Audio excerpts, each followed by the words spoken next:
Hello all and welcome to today's lab, Spanning Tree Protocol.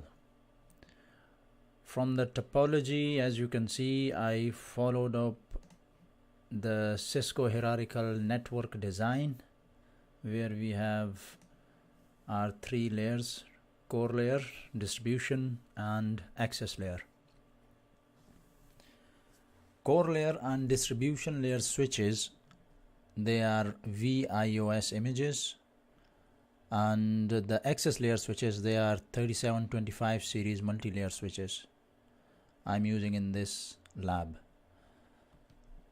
So Spanning Tree Protocol, how it elects its root bridge, and after electing a root bridge, how other non-root switches, how they elect their root port to reach the root bridge.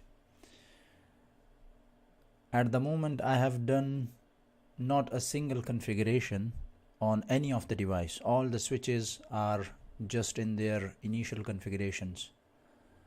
So the Spanning Tree Protocol elected SW1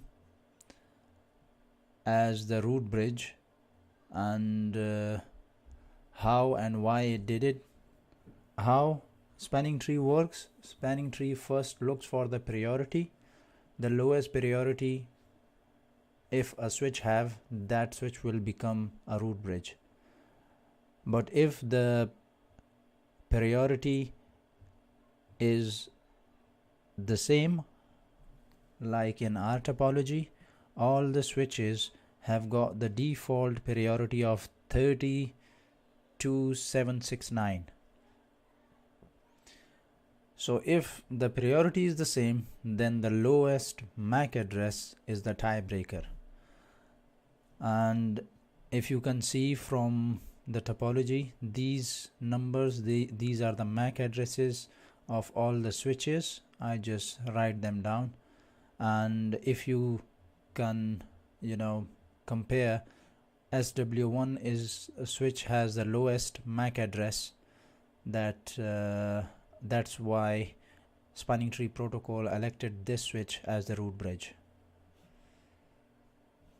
So, and one more thing, the root bridge will always have only and only designated ports. The root bridge could not have any root ports.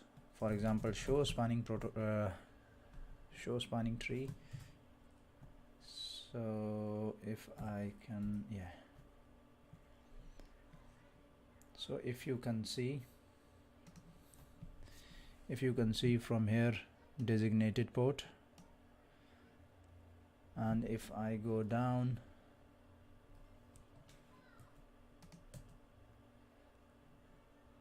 here is designated port. All the ports on the root bridge, they always be designated ports only, because the switch is the root, so there won't be any root port on this switch. Okay, so now the root bridge has been elected. Now the non-root switches, how they are going to elect the root port to reach the root bridge, and that criteria follows these steps. Find the best path to the root port, lowest cost, lowest bridge ID, and lowest port number. So the steps are: first, it looks for the lowest cost. The cost is measured, it depends on the bandwidth of the link.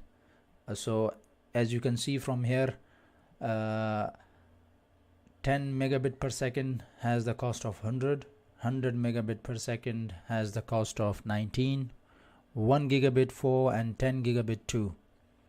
So if you can see these number, cost equals 4, here, these are the cost for the links, because these links, all of them, they are gigabit. And here you can see 19. These links, they are 100 megabit per second links, so that's why the cost here is 19. So now if, for example, I take distribution switch, how distribution switch will going to select the port which will be the root. One link, which is G10, is connected directly to the root bridge, and the cost is 19. So obviously this will be the root port. This port becomes the root port because it has got the lowest cost, which is 19. On the other hand, distribution switch can go this way and then come down from distribution switch 2 to reach the root bridge, but here this link have got the cost of 19, and the link between distribution switch 1 and 2 has the cost of 4. So 19 plus 4, it's 23. So 23 is less than 19. So that's how the root port been elected. But in some cases, for example, core switch SW1, if this switch wants to reach the root bridge, it can come two way. It can come this way,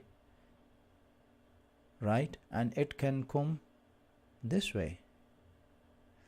And as you can see, the link between core switch and distribution switch is 4, and then the distribution switch and the root bridge cost is 19. So 19 plus 4 is 23, right? And if the switch go this way, so core switch 1 and distribution switch 2, between the link has the cost of 4, and then the distribution switch to reach root bridge, the cost is 19. So 19 plus 4, again 23. So now the cost is equal. So what's the next step? Now the spanning tree will look for the lowest bridge ID. The priority plus MAC equals bridge ID. But in this case, the core switch have got the same priority and the same MAC address. So lowest cost and lowest bridge, they both are the same. So the third one is the tiebreaker, will be the lowest port number. So in this case, if you can see from core switch 1, G00 and G01, so the lowest port will be selected as the root port. So in our case, G00 will becomes the root port. If we want to check, we can check that out. Show spanning tree. Okay, so it's saying root ID priority is this, address is this MAC address, this one, the root bridge is SW1. Bridge ID, this is about the core switch, about itself. This is the MAC address, as you can see from here. And if you come to G00, the role of this port is root and it's forwarding, because it has the lowest port number. That's why this port has been elected as a root port. And to reach the root bridge, cost is 23. So 4 plus 19, 23. And if it goes this way, 4 plus 19, it becomes 23. So this is it. I hope this video was informative for you guys. If there is any question, please feel free to ask. And thank you very much for watching.